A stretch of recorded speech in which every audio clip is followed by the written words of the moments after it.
Hindi lahat ng umiinom ng kape para magising. Yung iba, iniinom ang kape para may maramdaman, init sa dibdib, konting comfort, sandaling katahimikan. Kung lumaki kang laging kinakabahan, laging nag-iingat sa sasabihin o gagawin, parang palaging may problema kahit wala naman, natututo ang katawan mo na laging naka-alert mode.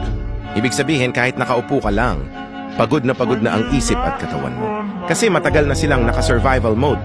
Kaya kapag uminom ka ng kape, hindi ka na nagigising tulad ng iba.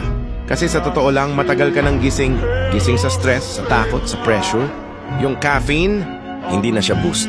Para siyang signal sa katawan mo na, may konting pahinga.